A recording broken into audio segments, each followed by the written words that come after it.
पंढरीनाथ भगवान की जय। करुणिया साष्टांग मन श्रवण करीत बैसला कीर्तन, गणेश नाथाचे विशाल ज्ञान कवित्व बोलणे प्रासादित। ग्रंथ करते श्री संत महिपती बुवा या ठिकाणी सांगतायत की गणेशनाथ नावाचे संत कीर्तन चालू असताना विरक्त होत, अरण्यात राहत होते आणि एके दिवशी शिवाजी महाराज त्यांच्या भेटीला आले। राजे होते ते, अफाट संपत्ती वगैरे त्यांच्याकडे होती आणि एकदा शिवाजी महाराजांनी तुकाराम महाराजांना सुद्धा सोनं पैसा देण्याचा प्रयत्न केला होता, पण त्यांनी ती घेतलं नाही। तसंच गणेशनाथ महाराज सुद्धा महाराजांना भेटले। महाराज आणि गणेशनाथांचे कीर्तन ऐकत बसले। काय झालं? नाना परीचे दृष्टांत देऊन अभंगरची जैसे बाण, तेने स्रोत यांचे श्रवण सुख पावती अपार। आणि तो असणारा अत्याद्भुत कीर्तन करत होता, दृष्टांत सिद्धांत देत होता, अनेक प्रकारचं ज्ञान त्याच्यापाशी होतं। अशा पद्धतीचे कीर्तन चालू होतं। तवशेन करावया पणाते, पलन करविला नृपणाते, म्हणे प्रथम दिवशी श्री गणेशनाथ निजवावा निश्चित यावरी। आणि शिवाजी महाराजांनी विचार केला, ह्या गणेशनाथ स्वामी अद्भुत ज्ञान आहे, साधू संतांची आवड होती महाराजांना, म्हणून त्यांनी काय केले, एक सोन्याचा चांगला पलंग महाराजांना, आज महाराज या पलंगावरती झोपावे या उद्देशानं महाराजांनी पलंग बनवला। मग कर जोडून म्हणे स्वामी, एक रात्र क्रमावी आमोच्या आश्रमी, कल्पक करविला नूतन आम्ही, म्हणून चरणी लागला। आणि राजानं महाराजांना सांगितलं, महाराज एके दिवशी एक तुमचं पाय आमच्या घराला लागावं म्हणून आम्ही एक पलंग बनवलाय, आणि त्या पलंगावरती एक रात्र त्याच्यावरती तुम्ही विश्रांती घ्या, आराम करा असं सांगतात। पाहून इंद्र पवराचा दर, नाथाशी संकट पडले थोर, जैसे का हरिणाची नेऊ म्हणता व्याघ्र, भय अंतर का पेतीचे। आणि महाराजांनी सांगितलं, राजे साहेबांनी सांगितलं, महाराज तुम्ही या पलंगावरती आजचे दिवस विश्रांती घ्या। त्यावेळेस गणेशनाथाला अवघड वाटलं, म्हणले आपण साधू संत आहे, आपल्याला याची आशा नाहीये, गरज नाहीये, जसं हरणीच्या पाडसाला पारद्यानं धरून न्यावं तशी अवस्था महाराजांची झाली। संकट जाणून ते वेळ अवश्य म्हणे वैराग्यशील, मग खडे वेचून एक ओंजळ पदरी बांधिले ते धवा। मग गणेशनाथांनी, आता महाराजांचा आदेश होता, महाराष्ट्रामध्ये महाराजांचा आदेश मोड कुणी नव्हतं, त्यामुळं महाराजांनी आग्रह केला, राजे साहेबांनी आग्रह केल्यामुळं गणेशनाथांनी विचार केला, जाऊ द्या म्हणले, आहे महाराजांची इच्छा तर चला। जात असताना रस्त्यावरचे खडे, खात्यामध्ये जे खडे होते ते खडे घेतले आणि आपल्या कपडा सदऱ्याला बांधले आणि निघाले। देखो इंद्र पर पुसे तयार, कंकर वेचून घेतले कासया, मेरू उत्तर देत तया, गणती घ्यावया नामाची। आणि त्यावेळेस विचारलं राजे साहेबांनी, म्हणले महाराज पलंगावरती झोपायचे खडे वगैरे कशाला संग घेतले?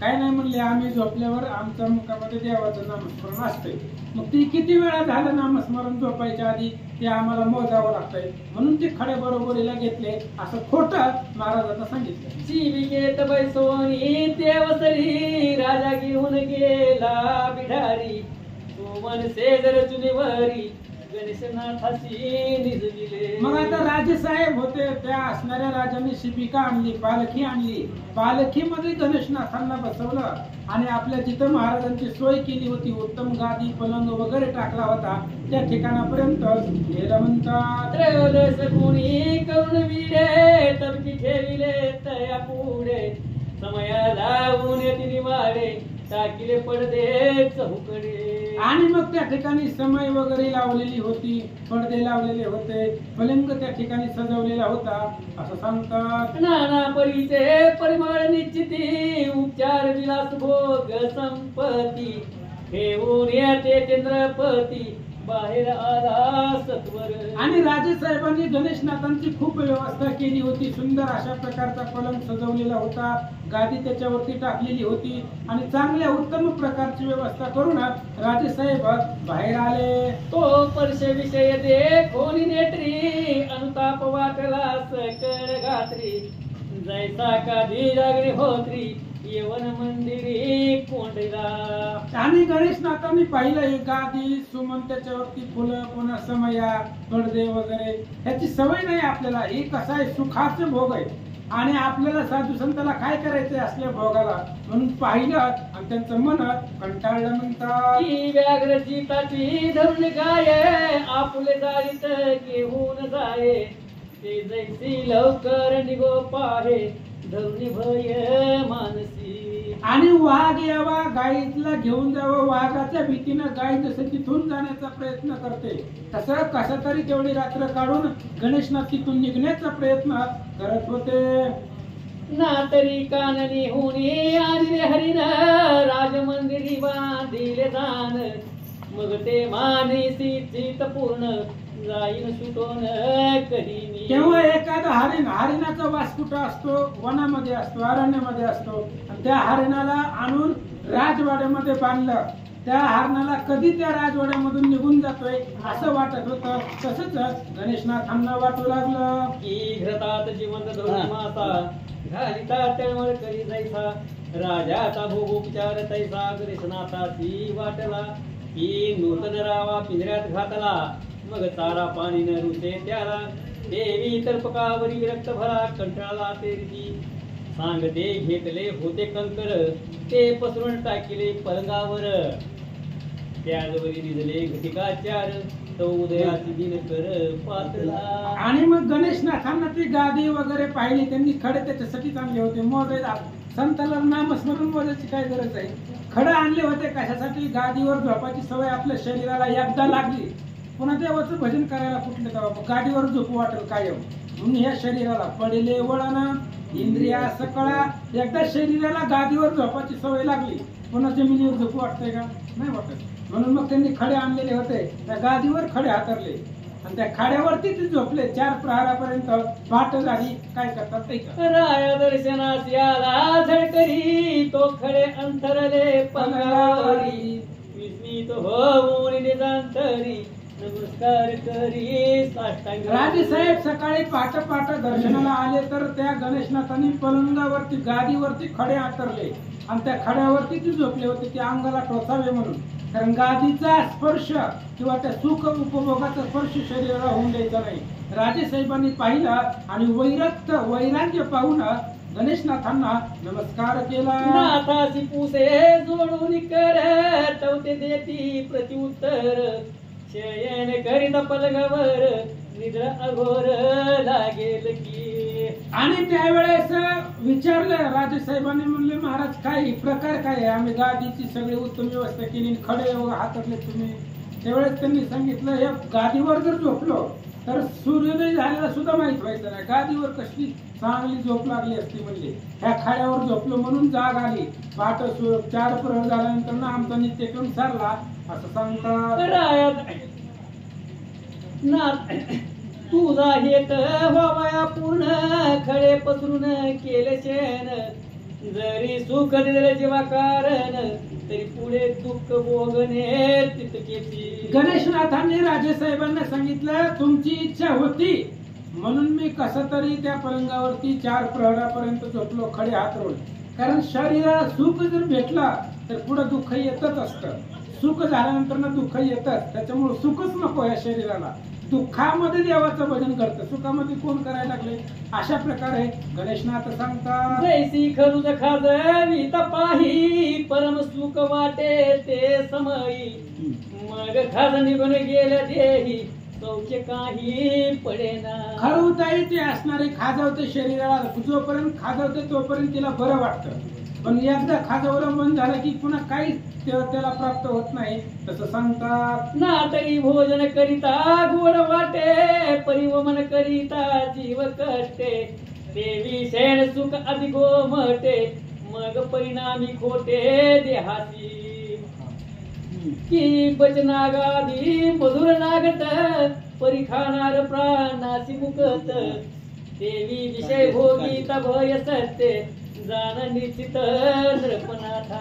ती बचनाग नावाचे एक वनस्पती आहे, विषारी असते, गोड मधुर अंडी असते. ती खायला गोड लागते, पण ती विषारी असल्यामुळे खाल्लं की माणूस मरतय. तशा पद्धतीने अगोदर सुख दिला की पुन्हा दुःख वाटायला येतात असं सांगतात. ऐसे ऐकताची वचन अनुताप झाला राया कारण म्हणे आजपासून मी पलंग शयन न करी जाण सर्वथा. आणि मग विचार केला आता आजचं महाराजांची राजेसाहेबांची इच्छा होती म्हणून झोपलो, पण इथून पुढं कोणाच्याही सांगण्यावरनं मी पलंगावरती गादीवरती झोपणार नाही असा विचार गणेशनाथ करतात. निश्चय करोनी निज मानसी तल्पक अर्पिला ब्राह्मणासी सतसंगाची महिमा ऐसी ब्रह्मादिकासी अगम्ये. आणि मग संगतीला राजेसाहेब आले होते, त्यांनाही आश्चर्य वाटलं, एवढं वैराग्य, अद्भुत वैराग्य. म्हणून त्या ठिकाणी तो पलंग सुद्धा ब्राह्मणाला देऊन टाकला दुसऱ्या, आणि वैराग्य थोडस महाराजांना प्राप्त झालं. गणेशनाथाची ऐशी स्थित तिन्ही अवस्था वैराग्य भरीत वस्ती न करीत ग्रामात हिरडे अरण्यात सर्वदा. शिवाजी महाराजांना महाराज शिवाजी महाराज आणि मग अशा पद्धतीनं पुन्हा होता. निश्चय करोनी निज मानसी तल्पक अर्पिला ब्राह्मणासी सतसंगाचा महिमा ऐसी ब्रह्मादिकासी अगम्ये. गणेशनाथाची ऐशी स्थित तिन्ही अवस्था वैराग्य भरीत वस्ती न करीत ग्रामात हिंडे अरण्यात सर्वदा. आणि गणेशनाथांची अशी स्थिती होती, गावामध्ये राहिली की रोज कुणी ना कुणी बोलवायचं, चहा पाण्याला, पलंगावरती बसवायचं, गाडीवरती, म्हणजे लोक सेवा करतात. त्याच्यामुळे गावातच राहायचं नाही, अरण्यामध्ये, ओसाड अरण्यामध्ये जायचं. अरण्यामध्ये काय असतं, गवत असतात, खडे असतात, त्याच्यावरती झोपायचं आणि भगवंताचं भजन करायचं. असा नियम गणेशनाथांचा होता. स्वदेशात कीर्तन होता जाण दर्शन येती भाविक जन नित्य अनुग्रह एक लागून सोयीच्छेने देत असे. आणि आता कीर्तन जर गणेशनाथांचं चालू असेल तर त्यांच्या बरोबरीला अनेक बाहेर गावनं लोक येत होते, आणि कुणीही पाया पडायचं, मग त्यांचा अनुग्रह द्यायचा, त्यांना शिष्य करायचं, असं चालू होतं. मस्तकी हस्त पडता जाण शिष्याचे उडे प्रपंच भान तो संसार धंदा टाकून रानोरान हिंडत असे. आणि गणेशनाथांचा हात डोक्यावरती पडला, कृपहस्त डोक्यावरती पडला की तो असणारा प्रपंच सोडून देऊन गणेशनाथांचा शिष्य म्हणून त्यांच्या संप्रदायामध्ये जाऊन पुन्हा त्यांच्या बरोबर संसार सोडून जात होते.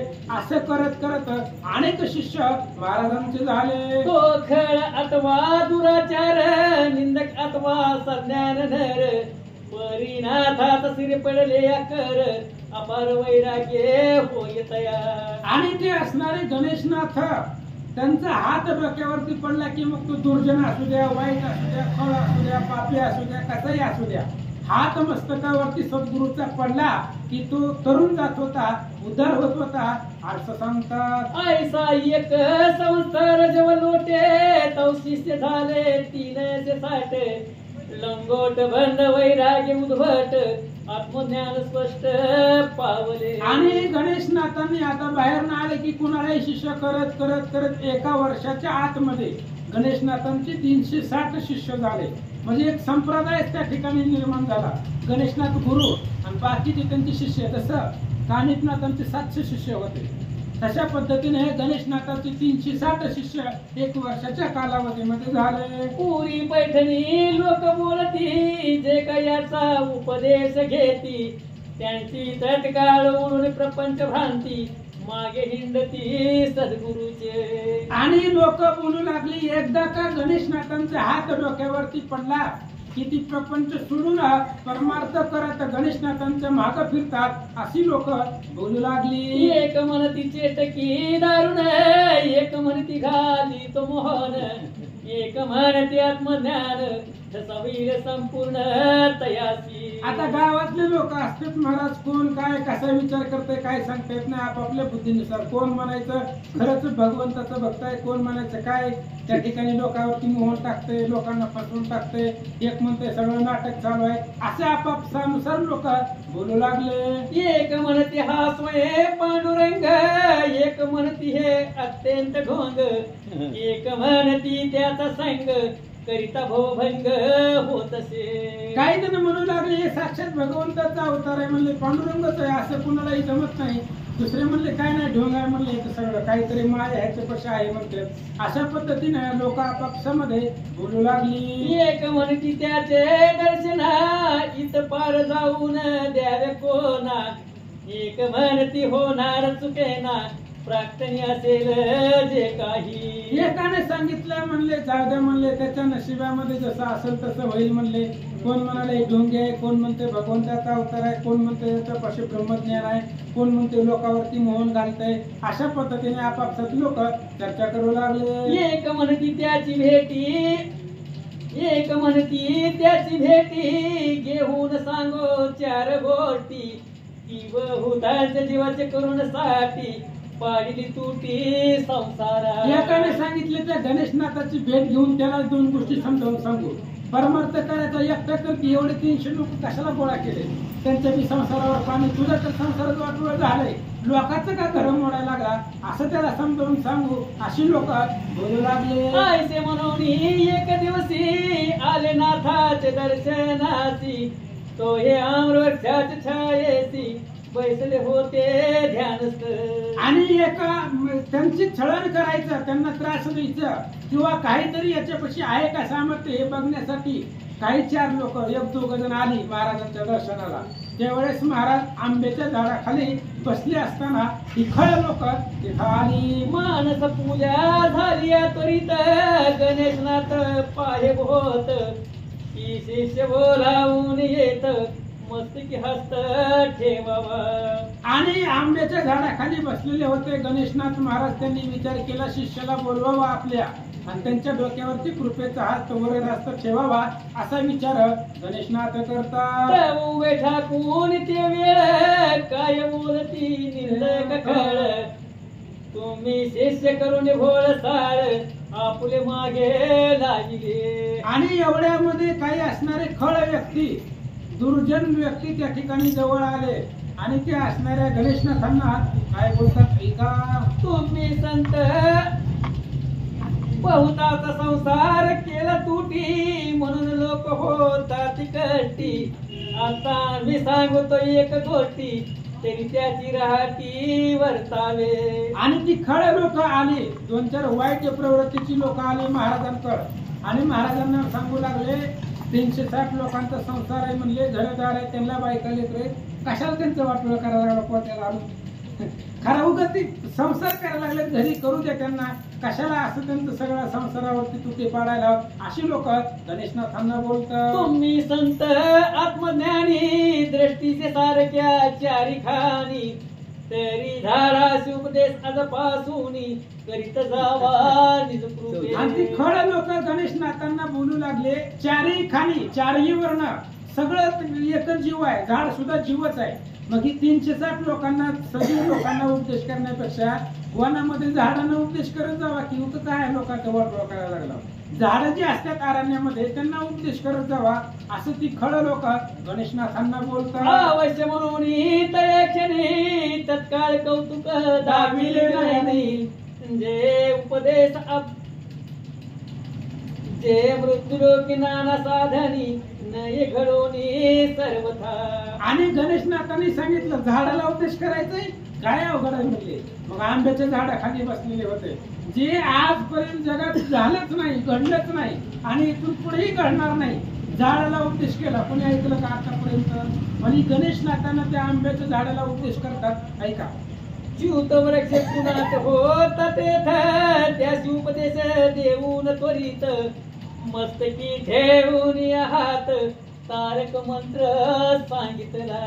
आणि मग लगेच गणेशनाथांनी ज्या झाडाखाली बसले होते, आंब्याचं झाड जुनाट होत ते, त्याच झाडाच्या फांदीवरती हात ठेवला आणि त्याच झाडाला उपदेश केला.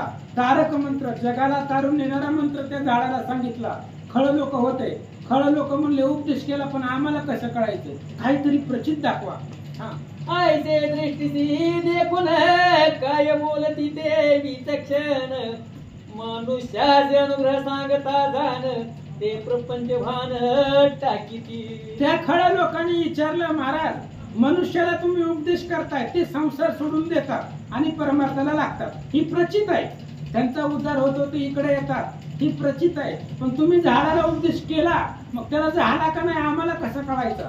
म्हणून आम्हाला हे उपदेश केलेलंच काहीतरी दाखवा, असं ती लोक गणेशनाथांना बोलतात. उपदेश रसवला वृक्षाची हे कैसे अनुभवे आम्हाची तरी चमत्कार दावून या निज कृपेची संशय निरसी सकळाचा. आणि त्यावेळेस खळ लोकांनी गणेशनाथांना बोलायला सुरुवात केली. झाडाला उपदेश केला तुम्ही, पण त्यातलं आम्हाला काय कळतंय म्हणले, आणि तुम्ही बी केला आम्ही बघितला असं नसतंय म्हणले. काहीतरी प्रचित दाखवा. तुम्ही उपदेश केलाय का, झाडाला कळलंय का नाही, तुम्ही सांगितलेलं कसं कळायचं, त्यामुळे काहीतरी प्रचित आम्हाला आता समोर दाखवा, असं बोलल्यावर गणेशनाथ काय करतात? भाकर भाजी याच कारण नैवेद्याची आणली होती कमाने गणेशनाथ ते उचलून आपुले करी घेतली. आणि मग गणेशनाथाने एक भाजी भाकरीचा नैवेद्य कुणीतरी त्या शिष्यापैकी एकानं तिथं आणलेला होता गणेशनाथापाशी. गणेशनाथानं तीच भाजी भाकर घेतली, आंब्याच्या झाडाखानं उठले, ती झाडाचं जे खोड होतं त्या खोडापाशी गेले. काय चमत्कार झाला ऐका. उपदेश दिला ज्या वृक्ष कारण तयासी काय बोलीला वचन हा देवाचा प्रसाद मुख पसरून प्रीती करून भक्षिका. ज्या झाडाला उपदेश गणेशनाथांनी केला होता त्या झाडापाशी गेले. गणेशनाथांनी सांगितलं ही देवाचा प्रसाद आहे, भाजी भाकरी म्हणजे देवाचा प्रसाद आहे, आणि प्रसाद भक्षण करत असं झाडाला गणेशनाथ बोलतात. ऐसे बोलता सद्गुरुनाथ तवा अद्भुत कौतुक वर्तले तेथ झाडाचे खोड कसमात उगले सर्व देखता. आणि असं गणेशनाथ बोलल्यानंतर ना आश्चर्य झालं. झाडाचं जे खोड होतं सगळ्यांच्या समोर ते दुभंग पावलं, उकललं, आणि उकलल्यानंतर ना मग प्रसाद गणेशनाथांनी त्याच्यामध्ये टाकला. त्या माझी भाकर घाली तर देख मिळून गेले पहिल्या सारखे देखून आश्चर्य करती लोक तन्मय सकळीक झाले की. आणि मग अशा पद्धतीनं पाहिलं महाराज चरित्र. सगळ्यांच्या समोर ती झाड उकललं, गणेशनाथांनी प्रसाद टाकला, भाजी भाकरी पहिल्यासारखं ती झाड झालं. ही प्रचित आहे उपदेश केलेल्याची. सर्वांनी पाहिलं. मग खळ लोकांनी सुद्धा गणेशनाथांना नमस्कार केला. गणेशनाथाशी ते वेळ नमस्कार करती विचक्षण खळ म्हणती तू जायचं भक्त प्रेमळ सज्ञान निर्मळ नसेची. मग ती खळ लोक छळायला त्रास द्यायला आलेली होती. त्यांनी गणेशनाथांना नमस्कार केला, दंडवत घातला. तुझ्यासारखा ज्ञानी विरक्त साधू जगतामध्ये नाही असं बोलतात. आम्ही अहंकार धरुणी मना व्यर्थच केली तुमची छळना ऐसा रीती बोलून वचना आपुल्या सदना ते गेले. आणि मग ती विचार केला. त्यांनी म्हटले आम्ही तुम्हाला उगाच त्रास दिला, विचार केला नाही, काय नाही, तुमचा छळ केला असं म्हणून त्यांना नमस्कार केला आणि आपापल्या घरला निघून गेले. एक दिवशी गणेशनाथ अरण्यमाधी कीर्तन करीत श्रवणाचे आले सज्ञान पंडित आणि वैष्णव भक्त विवेकी. एके दिवशी गणेशनाथ अरण्यामध्ये गेले, कीर्तन करत होते. आणि कीर्तन करत असताना त्यावेळेस काय पंडित लोक, हुशार लोक, ब्राह्मण लोक कीर्तनाला आलेली होती. काय घडतं ऐका. वैदिक शास्त्रज्ञ आणि भाविक 18 वर्णाचे मिळाले लोक कीर्तन प्रेमाचे निज सुख पाहवायासी पातले. आणि मग कीर्तन प्रेमाचं जे सुख आहे ते पाहण्यासाठी वैदिक, विरक्त, साधू, ब्राह्मण सगळे 4 वर्णाची लोक आले होते. टाळवीने मृदंग वाजत नाम घोषक जर होत नादे अंबर भरून तेत कोंडून गेले ते धवा. टाळ विना वाजत होता, नादानं आकाश दुमदुमून गेलेलं होतं. असं सुंदर कीर्तन गणेशनाथांचं चालू होतं. तव वरते करून हात पताक करवी गणेशनाथ हे देखोन सज्ञान पंडित काय बोलत ते ऐका. आणि मग कीर्तन चालू असताना कीर्तनामध्ये विठ्ठल विठ्ठल भजन सुरू केलं आणि कीर्तनकारानं सांगितलं हात वरी करून टाळ्या वाजवा. त्यांनी पताका वर केला आणि सांगितलं टाळ्या वाजवा. ब्राह्मण म्हणले तुझ्या कीर्तनात आम्ही टाळ्या वाजवायच्या का? जमत नाही म्हणले. वाचा. तू तरी भराडी जातीचा हीन, आम्ही तो ब्राह्मण उंच वर्ण, कीर्तनी टाळ्या तुझे वचन करून, नक्की तुझा सर्वथा. ब्राह्मणाने सांगितलं तू भराडी आहे, हीन जातीचा आहे, कोण कुठला आलेला, तुझ्यापेक्षा कितीतरी ज्ञानी आम्ही, आणि तुझ्या कीर्तनामध्ये आम्ही टाळ्या का वाजवायच्या? असं काय तुला येत आहे? असं ती ब्राह्मण गणेशनाथाला बोलतात. यावरी गणेशनाथ उत्तर देत, म्हणे ताडाचा वृक्ष उंच बहुत, परी त्याची छाया उपयोगी निश्चित, नाही पडत कोणाच्या. मग गणेशनाथाने विचार केला. नारळ का?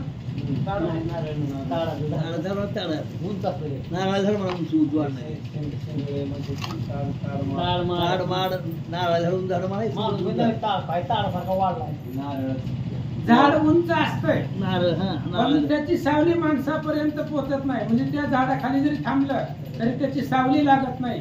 उंच असतं ते झाड पण त्या सावलीचा उपयोग माणसाला होत नाही. अशा पद्धतीने सांगतात. देवी 18 वर्णा माझी निपुण, विप्रंत व वरिष्ठ पूज्यमान, परी कीर्तनाचे उपयोगी जाण, तुमचे करण पडती. गणेशनाथांनी सांगितलं तुम्ही एवढे ब्राह्मण आहेत पण कीर्तनामध्ये टाळ्या वाजवावं याच्यासाठी तुमचे हात उपयोगाला येत नाही, तुम्ही वाजवत नाही. नका वाजवू, मला काय करायचंय? मी पताका वर करतोय म्हणजे तुम्हाला सांगत नाही, कुणाला सांगतो ऐका. तरी आता स्वस्थ करून मन, उगीच तुम्ही करावे श्रवण, टाळ्या वाजवी तर पाशान, तुमच्या कृपेने स्वामिया. गणेशनाथांनी सांगितलं तुम्ही टाळ्या नका वाजवू ब्राह्मणाला, फक्त ऐकून बसून श्रवण ऐकन करा. माझ्या कीर्तनामध्ये दगड टाळ्या वाजवतील, तुम्ही नाही वाजवली म्हणजे काय झालं? दगड प्राशाम जे आहेत ना जमिनीवरचे ती टाळ्या वाजवतील असं सांगतात. ऐसे बोलता वैराग्य शिळ, तो नवल वर्तले देखती सकळ, दगड गोटे होते माळ्यावर, ते एकाएकी उठले पै. आणि अशा पद्धतीने गणेशनाथांना बोलल्यानंतर ना की माझ्या कीर्तनात दगड सुद्धा टाळ्या वाजवतील. म्हणून जी काही गोटे दगड होते ते माळावर होते ते उडले आकाशामध्ये आणि काय करतात? जैशा करताळी वाजती देख, तैसेच लागती एकाशी एक, ऐसे देखो निया कौतुक, तटस्थ लोक पाहती. मग गणेशनाथांच्या बोलण्यावर ना ती दगड गोटे उठले आणि एकमेकाला घासू लागले. जसं काय ती टाळ्या वाजवतात अशा प्रकारचा आभास होऊ लागला. असा पद्धतीचा चमत्कार महाराजांच्या कीर्तनामध्ये झाला. मराठी हे कौतुक अभिनव, दगडासी कैसा आला जीव, गणेशनाथाचा अनुपम भाव, नकळे भाव इंद्राधिका. मग लोकांनी विचार केला निर्जीव दगड टाळ्या वाजवतात कीर्तनामध्ये, म्हणजे याचा अर्थ असा आहे की कीर्तनातला महिमा दगडाला कळतंय पण माणसाला कळत नाही. दगड त्या ठिकाणी टाळ्या वाजवताय म्हणून दगडाला कसा जीव आणला, म्हणून गणेशनाथाचं जे सामर्थ्य आहे इंद्राधिक देवांना कळत नाही असं सांगतात. मग चित्ते अनुताप धरून टाळ्या वाजविती सकळ ब्राह्मण, गणेशनाथाचे समाधान झाले इतकेन ते देवा. मग सगळ्यांनी पश्चाताप होऊन ब्राह्मण लोकांनी सुद्धा टाळ्या वाजवल्या. मग गणेशनाथांना आनंद वाटला. तो मध्यानी आला गवस्ती, मग उजळली मंगलारती, हिरापत घेऊन निश्चिती, सन्ना प्रती लोक गेले. मग त्या ठिकाणी मध्यान्हाला दिवस आला, मंगळ आरती भगवंताची केली, प्रसाद वाटला आणि सगळे लोक आपापल्या घरला निघून गेले. आम्ही अहंकार धरून व्यक्त केले त्याचे छळण, ऐशिया परिवचने बोलून वाखानी ती गणेशनाथ. आणि लोक बोलू लागले आम्ही अभिमान धरला, अहंता धरली म्हणून त्या गणेशनाथाचं छळन केलं. पण तो प्रसिद्ध संत आहे, साधू आहे, त्याचं कौतुक करत घराकडे निघून गेले. गणेशनाथ प्रेमळ भक्त त्याची वर देती पंढरीनाथ, उजनी आणि सारशात यात्रा भरते अद्यापी. गणेशनाथाला भगवंत प्रसन्न झाले आणि भगवंतांनी गणेशनाथांना वर दिला उजनी आणि सारसी नावाची 2 गाव आहेत. सारशात त्या गावामध्ये आजही तुमच्या नावानं यात्रा भरेल आणि आताही तिथं यात्रा भरते असं सांगतात. संत महंत वैष्णव प्रेमळ चमत्कार जागृत असे ते स्थळ निज भक्ताची कीर्ती चिरकाळ दीन दयाळ वाढवितो. संत महंत आजही तिथं गेले तरी त्या उज्जैन आणि सारसात ते सारस नावाचं गाव आहे. तिथं आजही यात्रा भरते आणि भाविक भक्त ती पाहतात असं सांगतात. आता लिपीचे जो विषय कर्दमी परम भाविक जो केशव स्वामी तयाचे चरित्र मनोधामी ऐका तुम्ही भाविक हो. गणेशनाथांचं चरित्र संपलं. आता केशव स्वामी आणि केशव स्वामींचं चरित्र त्या ठिकाणी आता ऐका असं सांगतात. तुम्ही सांगायला बसाय काय झालं? शेवटच्या 10-15 वेळ त्यांना द्या. सांगायला बसू माझं कोण नको म्हणले हे किती उठायला तयार आहे. शेवटी 10 मिनिटं बरोबर शेवटी 10 मिनिटं शेवटला मी वाचायला बसतो तुम्ही सांगायला बसतो. घ्या सांग वाचा आहे आम्हाला वाचायचं बरं बरं बरं तुला हटकत कथा संपू दे. केशव स्वामीची कथा सांग. हा तुम्ही सांगा कथा संपवा. कुंडली श्री ज्ञानदेव तुकाराम. बंद करून ठेवा. अरे जेवण करा तुम्ही मला वेळ होईल. बचनाकाचं मला अर्थ सांगा ते पुढे येणार आहे. वनस्पती वनस्पती बघायला गेले विषारी वनस्पती विषारी वनस्पती आहे गोड लागते आणि पुन्हा मरतोय. हा असं आहे. श्री गणेशाय नमः श्री पांडुरंगाय नमः श्री प्रभू रामचंद्र संत महंत वैष्णव प्रेमळ चमत्कार जागृत असे ते स्थळ निज भक्ताची कीर्ती चिरकाळ दीन दयाळ वाढवितो.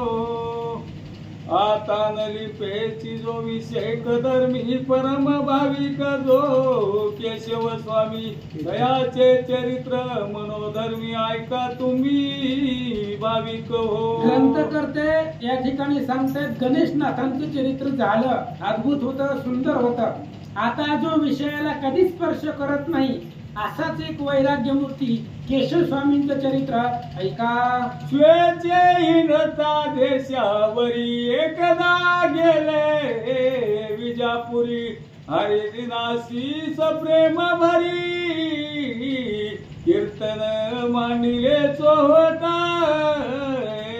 आणि ते केशव स्वामी एकदा फिरत असताना विजापूर नावाचं गाव आहे त्या गावामध्ये गेले आणि त्या दिवशी एकादशी होती आणि एकादशीचा दिवस असल्यामुळं चोहाट्यावर म्हणजे चौकामध्ये त्या विजापुराच्या जाऊन कीर्तन करण्याचा प्रयत्न किंवा कीर्तनाला आरंभ केशव स्वामींनी केला.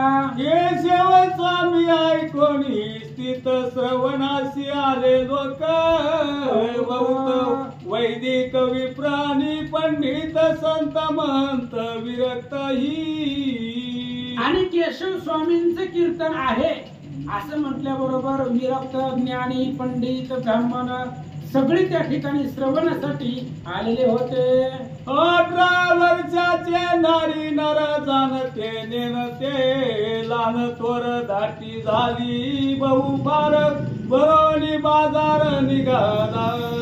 आणि जे असणारा चौक संपूर्ण भरून गेला.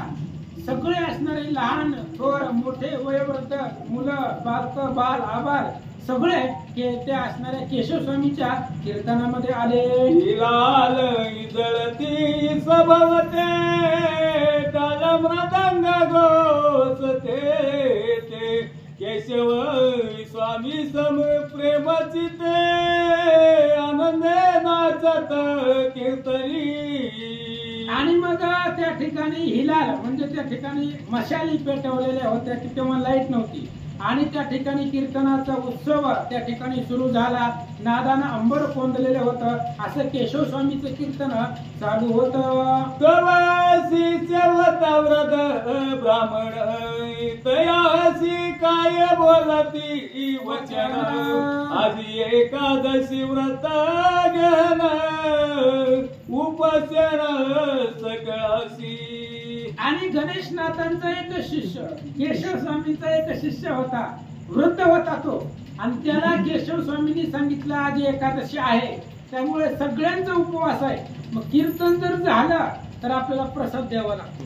प्रसादासाठी काहीतरी लागतंय, म्हणून जाऊन घेऊन या असं सांगतात. जरे तू वाणियाच्या ग्रासी जाई सुंट साखर घेऊन येई त्याची विखिरापत जाते समयी लोकांशी देई प्रसाद. केशव स्वामींनी विचार केला आता रात्रभर कीर्तन करायचंय. 2 तास भजन नव्हतं त्यांचं एकादशीला, रात्रभर होतं.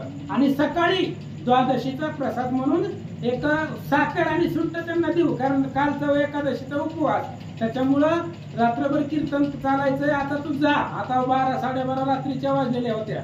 गावात कुणाचं जरी दुकान उघडं असेल तर जा त्या वाण्याच्या दुकानामध्ये, ती रात्रभर उघडं असतंय, त्या दुकानात जा. सुंठ आणि साखर प्रसादासाठी घेऊन या.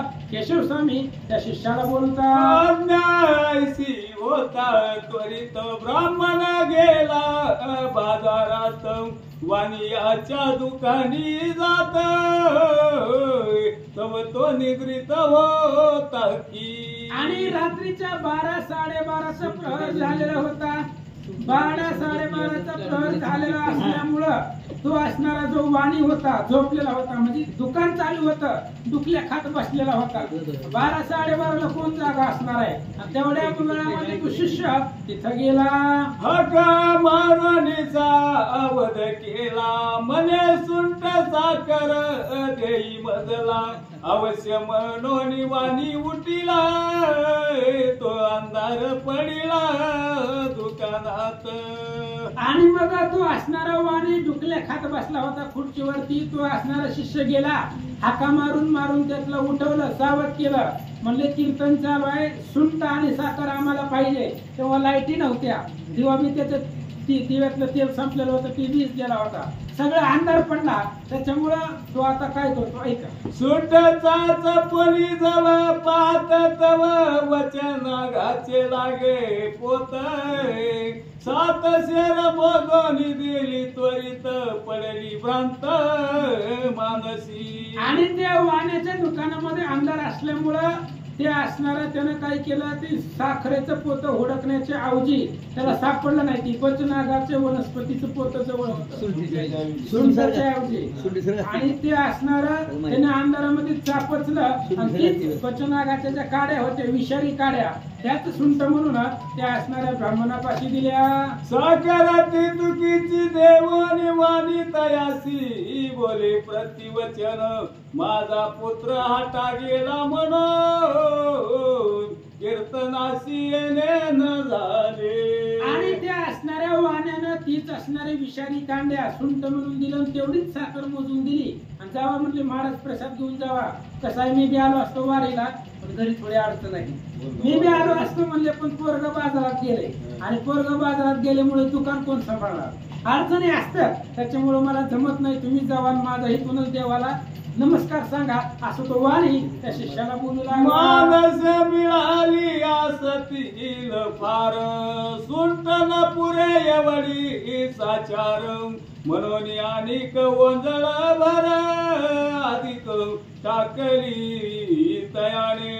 आणि त्या वाण्याने विचार केला आता केशव स्वामींचं कीर्तन आहे, अफाट माणसं आलेली असतील आणि एवढी सुंठ पुरणार नाही, म्हणून अजून एक मंडळ त्याच बचनागाच्या वनस्पतीचं पहिलं दिलं, त्याच्यामध्ये अजून एक मंडळ दिलं त्याला. असं सांगतात जैसे अभय देव निघातला दर्पकी प्रार्थना म्हणून अपशब्द अमुप की पुष्पहार म्हणून मा सर्प कंठी घातला न कळता. आधी ते वाणीने काही मुद्दाम केलं नव्हतं, वाणी धार्मिक होता पण त्याला झोपेमध्ये अंधारामध्ये कळलंच नाही आपण काय करायला. फुलांचा हार म्हणून गळ्यामध्ये साप टाकावा, तसे सुंड म्हणून एक विषारी वनस्पतीच्या काड्या त्या शिष्याच्या हातामध्ये त्यानं दिल्या. की अनुष्ठान म्हणून प्रगतीला, की औषध म्हणून रोग दिला, की मेघ म्हणून अग्नी लाविला, काननी जैसा न कळता. किंवा औषध म्हणून त्या ठिकाणी रोग होण्याचं त्या ठिकाणी दिलं. पाऊस मेघ म्हणून घराला अग्नीच लावला, अशा पद्धतीची अवस्था सांगतात. तैसे निवार्याने केले सुंट म्हणून विष दिले, निद्रालस्य फार व्यापिले, समजले नाही तयासी. वाण्यानं तसंच केलं की सुंट म्हणून विषारी असणारी विषच दिला. ती वनस्पती म्हणजे विष आहे, ती खाल्ल्यानंतर माणूस जिवंत राहत नाही, अशा प्रकारचं विषारी त्या ठिकाणी ते दिलं.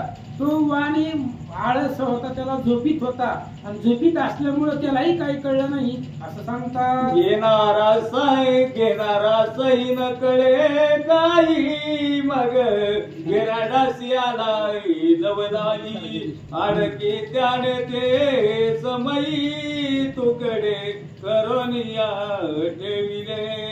आता देणारा वाणी होता तो अंधारामध्ये होता, आणि घेणारा वृद्ध होता, शिष्य म्हातारा होता, त्याच्यामुळे त्यालाही काही कळलं नाही. त्यालाही घेऊन आला गणेशनाथ स्वामींच्या त्या असणाऱ्या केशव स्वामीच्या कीर्तनामध्ये गेल्यावर त्या वनस्पतीचे बारीक बारीक तुकडे केले. काय करतात? हा न कळता वडवला गात, हे जानोनी पंढरीनाथ, म्हणे श्रोते बक्षीतील किरापत, मग मोठा नर्त होईल. बरे देणाऱ्याला कळलं नाही, घेणाऱ्याला कळलं नाही, पण भगवंत त्याला सगळं कळतंय. देवाने विचार केला, आता ह्या कीर्तनामध्ये जर ह्यानं ही खिरापत वाटली आणि जर खाल्लं तर एकही माणूस जिवंत राहायचं नाही. विषारी वनस्पती आहे ती, विष भक्षण केल्यामुळे सगळीच मरतील. आणि कीर्तनामध्ये जर माणसं मरत असली तरी उद्या कोण कीर्तनाला येणार आहे? म्हणून कीर्तनाला पुतीला कोणीच येणार नाही. म्हणून भगवान परमात्म्यानं पुढचा विचार केला, आणि भगवंत काय करतात ऐका.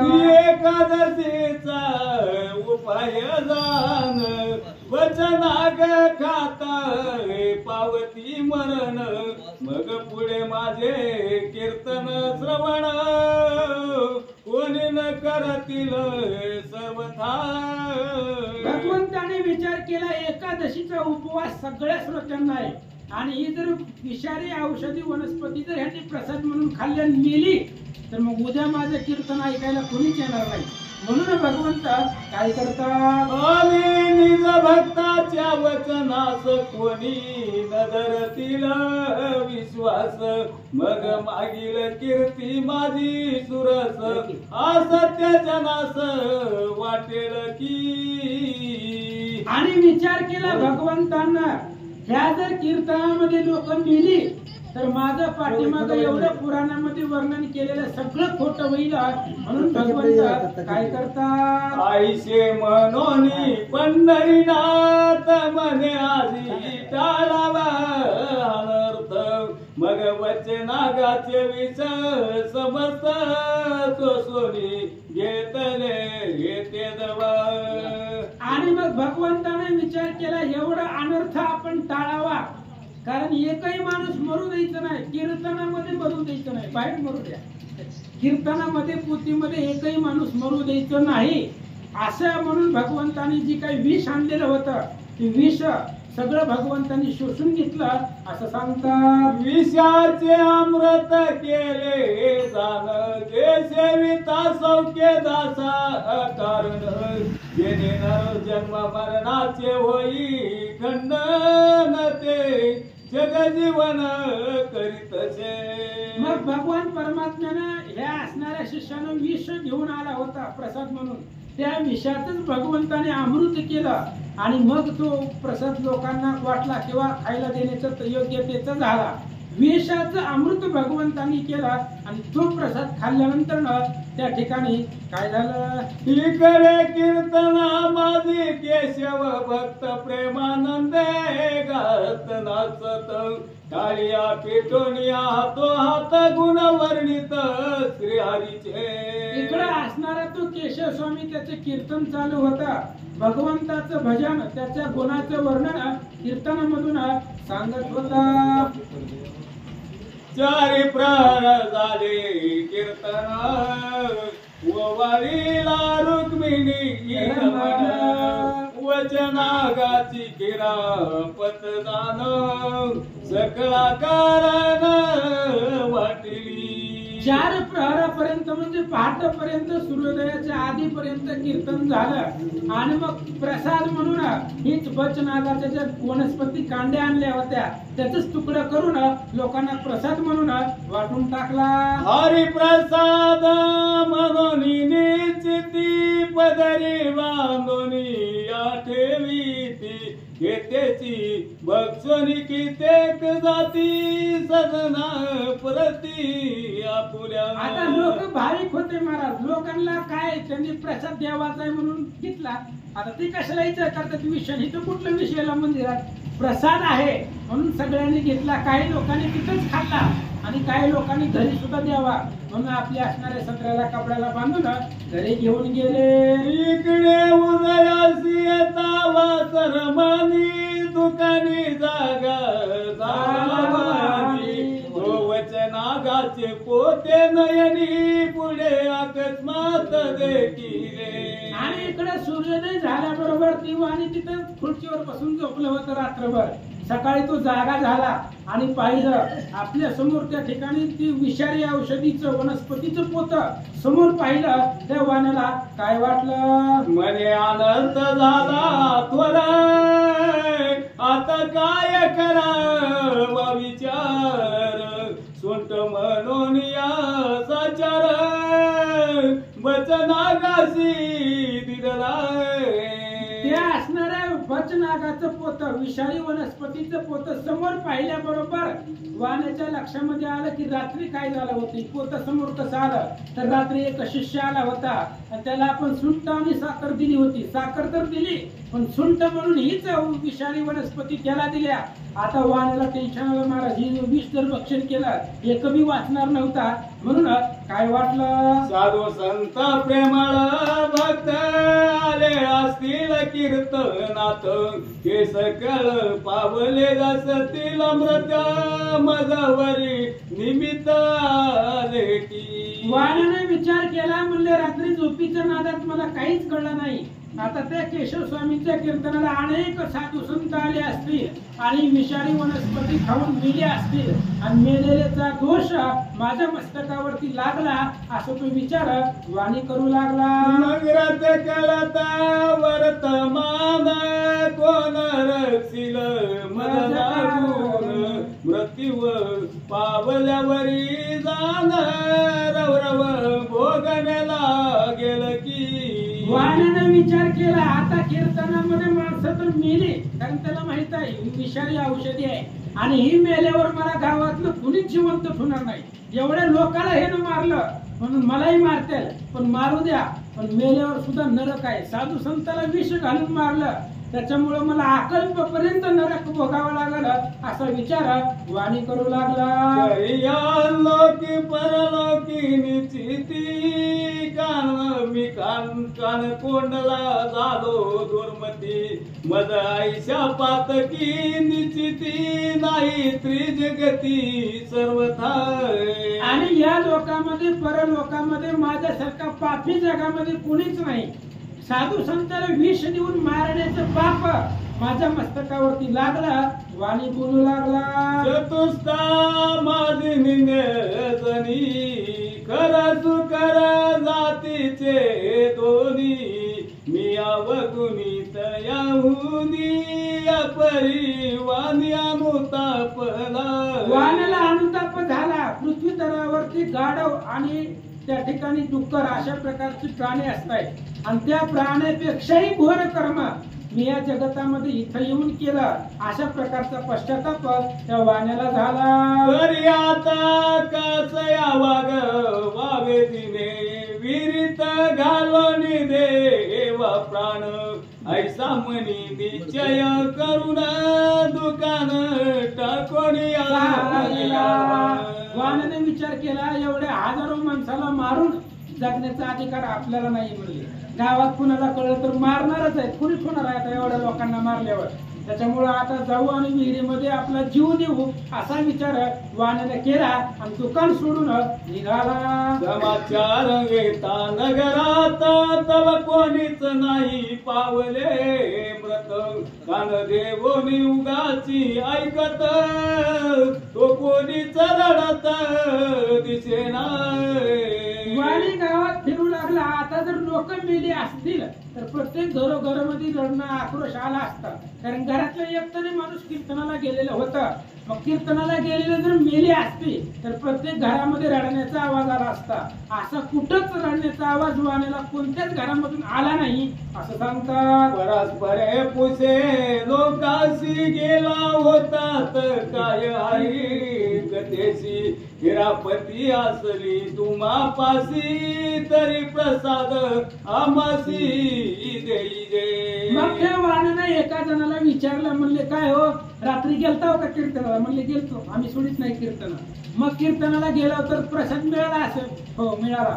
दाखवा म्हणले, आम्हाला बी देवाचा प्रसाद द्या, त्याला बघायचं होतं आपण रात्री काय दिले ते, म्हणून त्याला प्रसाद मागू लागला. त्यावेळेस त्यानं काय उत्तर दिलं ऐका. ती म्हणती आम्हासी निराहार रात्रीचा वाटिली सुंट साखर येण्याची ती बक्षोनी सत्वर सदनासी आलो आपुले.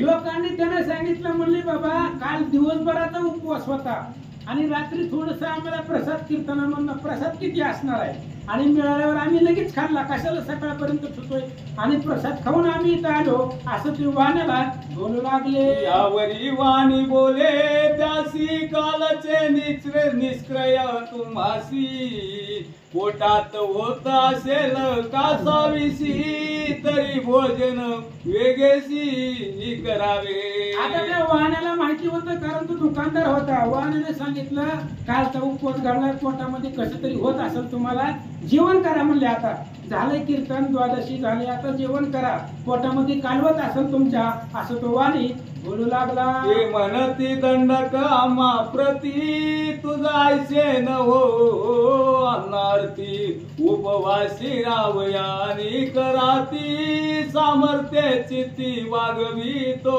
त्या लोकांनी सांगितलं वाण्या तुझ्यासारखे आहेत तर म्हणले आम्ही सकाळ संध्याकाळ जेवायला.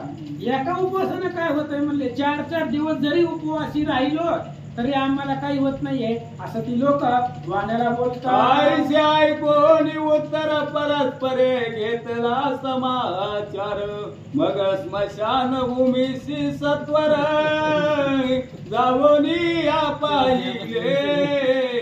मग त्या वाण्यानं घरामध्ये पाहिलं, कोणी मेलेलं नव्हतं, कोणी रडत नव्हतं. म्हणले मसन वाटत लोक नेली असतील मेलेली, तिथं जाऊन बघू. स्मशानभूमीमध्ये गेला तर एकही प्रेत तिथं जळत असलेला त्या वाण्याला दिसलं नाही असं सांगतात. एकही प्रेत न दिसे तेथ मग वाणी अशी चमत्कार वाटत म्हणे आरिष्ट निरसी पंढरीनाथ चुकविले आघात बहुतांचे. आणि मग वाण्यानं मसन वाट्यामध्ये जाऊन पाहिलं, एकही प्रेत जळत असताना दिसलं नाही. मग वाण्याला आश्चर्य वाटलं, विष खाऊन सुद्धा माणसं जगलीच कशी. मग वाण्याच्या लक्षामध्ये आलं, कीर्तनामध्ये येणारा आघात भगवंतानेच चुकवला असं बोलतात. कोईकडे केशव स्वामी स्नान करोनी धातू मूर्ती पाहे विलोनी तव काळी माय देखील तया नगुणी मग विस्मय मनी वाटला. इकडे केशव स्वामी स्नान करून आले आणि केशव स्वामी कशी विष्णूची श्रीहरीची मूर्ती होती, धातूची मूर्ती म्हणजे चमचमीत होती. पण त्या दिवशी ती सगळी मूर्ती काळी पडलेली होती. त्याचं कारण होतं, ही जी विष होतं विष भगवंतांनी शोषून घेतलं होतं म्हणून स्वतःचा कलर त्या मूर्तीचा बदललेला होता असं केशव स्वामींनी पाहिलं. जैसे चंद्रासी लागता ग्रहण तो तात्काळ होय तेजोहीन तैसा रीती रुक्मिणी रमण नीलवर्णा दिसतो की. आणि मग जशा पद्धतीने चंद्राला ग्रहण लागलं किंवा महादेवाने सुद्धा विष शोषून घेतलं भक्षण केलं तशा पद्धतीने असणारा भगवान परमात्मा सुद्धा काळा झाला असं सांगतात. हे देखोन केशव भक्त आश्चर्य करीत से मनात मने मूर्ती होती लकलकित आजी काळी मातभूत जडली का. केशव स्वामींनी मूर्तीकडे पाहिलं आणि विचार केला धातूची मूर्ती आहे चमचमीत आहे लखलखीत तेजोमय मूर्ती आहे आणि आज काळी कशी पडली विचार करू लागला. हे नवल ऐकोनी साचार पावयासी आले नारी नर तो वाणी येवोनिया सत्वर केशव स्वामीस बोलत असे. आणि ती धातूची मूर्ती काळी पडल्यामुळं सगळ्यांना आश्चर्य वाटलं आणि ती मूर्ती पाहण्यासाठी सगळी लोक जमा झाली म्हणून वाणी त्या ठिकाणी आला. काय झालं सोंट पाहता अंधारात बचनागाचे पोते हाता लागत सात शेर मोजून निश्चित आपुल्या हाती दिदले. आणि त्या वाण्याने केशव स्वामींना सांगितलं म्हणले महाराज रात्री झालं असं होतं की तुमचा शिष्य मागायला आला होता सुंठ आणि साखर अंधारामध्ये मला काही कळलं नाही म्हणून त्या विषारी वनस्पतीच मी त्याच्यापाशी दिलं असं सांगतात. हे आरिष्ट निरसिले पंढरीनाथे वाचविले सकळ श्रोते हाते अपराधाचे प्रायचित माते सांग त्वरित स्वामिया.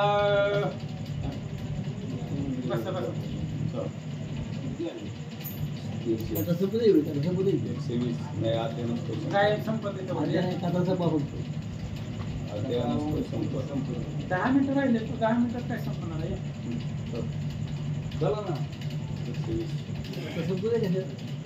कथा संपत टाइम संपला पुन्हा काय करायचं बसू दे की 10 मिनिटं इकडे बसतो.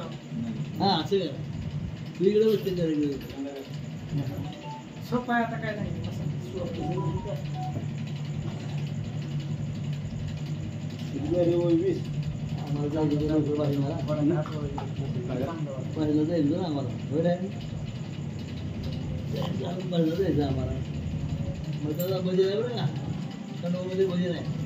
श्री गणेशाय नमः. ओम नमो शिवाय नमः. श्री रामचंद्राय नमः. हे अरिष्ट निरसिले पंढरीनाथे वाचविले सकळ स्रोत याते अपराधाचे प्रायचित्त माते सांगा त्वरित स्वामिया. वाण्यानं विचारलं म्हणले केशव स्वामी असं माझ्याकडून झालंय पण भगवान परमात्म्याने ते आपल्यावरती घेतलंय. कीर्तनामध्ये देवळामध्ये मंडपामध्ये माणूस भगवंतानं मरू दिलं नाही त्याच्यामुळं आता माझ्याकडून जी चुकी घडली अपराध घडलाय त्याचं प्रायश्चित्त सांगा. तो वाणी बोलू लागला. हे देव स्वामी ऐकून माता नेत्री प्रेमाश्रू लोटले त्वरित कंठ झाला सगळीत काय बोलतो देवासी. आणि केशव स्वामींचा असं पाहिल्यानंतर कंठ सद्गदित झाला. डोळ्यामधून प्रेम अश्रू वाहू लागले आणि केशव स्वामी प्रेमानं भगवंताला काय बोलतात. जय जय दीन दयाळे विठ्ठले आजचे निमित्त थोर टाळीले आपले विरुद्ध सत्य केले दासाची रक्षिले निज कृपे. केशव स्वामी म्हणतात भगवंता एवढं महासंकट तुम्ही आज वाचवलं आणि आपल्यावरती घेतलं येणारं विघ्न सगळं तुम्ही निरसन केलं असं सांगतात. वचनागाचे विष दारुण तुझ लागी चढले नीलवर्ण वाचवून बहुतांचे प्राण आपण श्याम वर्ण झाला ती. आणि भगवंता एवढीशी असणार त्या विषारी वनस्पतीचा त्या विषाचा प्रभाव तुझ्यावरती झाला म्हणून तुझी मूर्ती नीलवर्ण झाली, काळी झाली. अनेक लोकांचे प्राण वाचवले आणि स्वतःवरती ती विष घेतलं असं सांगतात. तुझे नाम जपता प्रल्हाद भक्त महाविषाचे झाले अमृत आणि वचनागाचे विष किंचित ते आज बाधते कैच्या रीती. आणि भगवंता तुझं नाव स्मरण केलं आणि प्रल्हादाला सुद्धा विष दिलं, त्या विषाचं अमृत झालं. मग एवढ्या वचनागाच्या वनस्पतीचं विष तुमच्यावरती चढलंच कसा, त्याचा प्रभाव तुमच्या मूर्तीवरती कसा झाला बोलू लागला. तू सर्व वरिष्ठ देवादी देवा भजन करीता निवाला शिव आणि वचनागे आज केला उपद्रव हाच नवला श्री विठ्ठला.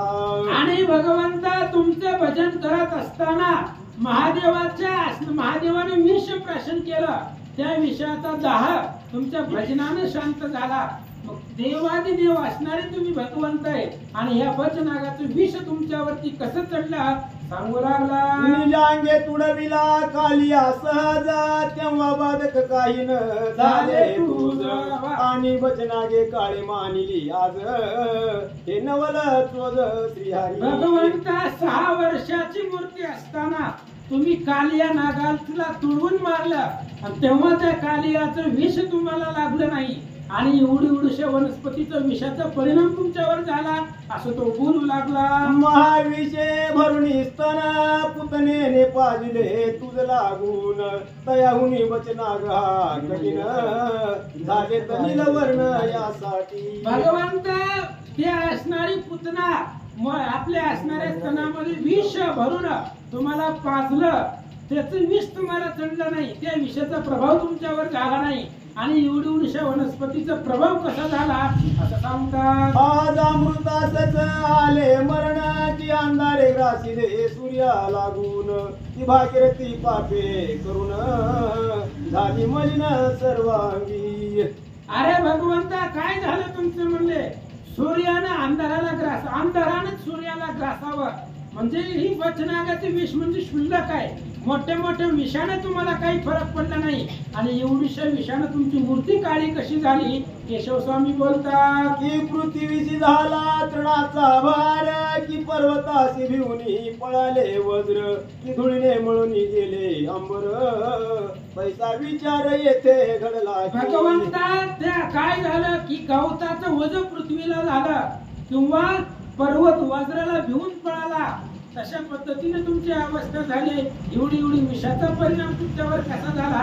केशव स्वामी बोलतात ना तरी चंद्रमंडळाशी झाला उभारा की शुदा लागली क्षीर समुद्रा किशाच बाधा पार्वती वरा झाली आईचे वाटतासे. भगवंता एवढ्या विषाचा परिणाम तुमच्यावर होणार म्हणजे दुधाच्या समुद्रालाच तहान लागली किंवा महादेवाच्या पाठीमागे भूत लागलं. महादेवाच्या पाठीमागे भूत लागल का, भूतांचा राजा आहे तो. महादेव म्हणजे काळाचा काळ आहे आणि त्याच्या पाठीमागे भूत कसं लागल. तसंच एवढ्या वनस्पतीचं विष त्याचा परिणाम तुमच्यावर कसा झाला असं बोलतात. ना तरी दरिद्रे पिढीला कुबेर की विधीचे असते झाले उत्तर तिथे जे लोकुनी गेले अंबर पैसे दिसून येथे आले की. भगवंता असं व्हावं की कुबेरच दरिद्री व्हावा.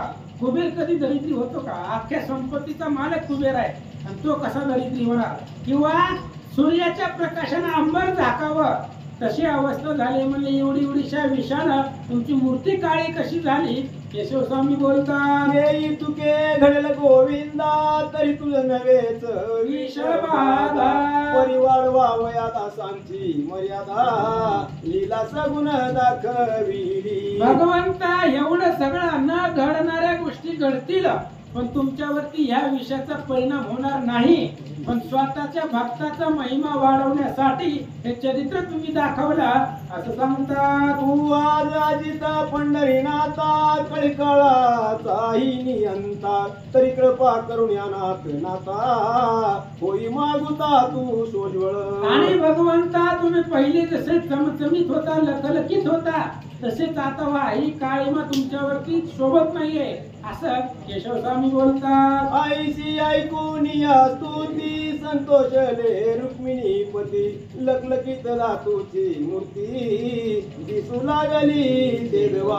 आणि अशा पद्धतीने केशवस्वामींचं ऐकलं भगवान परमात्म्याला आनंद वाटला आणि ती काळीमा घालवली विषाची आणि पहिली सारखी लखलखीत मूर्ती दिसू लागली. हे दृष्टीसी देखुनी कौतुक आश्चर्य करीती सकळ लोक मनती कीर्तना परिस साधन आणि नाही सर्वता कलियुगी. आणि मग त्यावेळेस अशा पद्धतीची मूर्ती पाहिली आणि मग लोकांना आनंद वाटला आणि लोकांनी सांगितलं कलियुगामध्ये कीर्तनाशिवाय दुसरा पर्याय नाही. वानियासी अनुताप झाला पूर्ण सांडिले सकळ प्रपंच भान केशव स्वामीच्या संगतीने जाण करीत रवन तो हरी कथा. आणि वाण्याला अनुभव आला होता प्रत्यक्षात वाण्याकडून ही सगळं घडलं त्याच्यामुळे त्याला अनुताप झाला. त्यानेही संसार धंदा टाकला आणि महाराजांच्या पाठीमाग कीर्तन करत निघाला.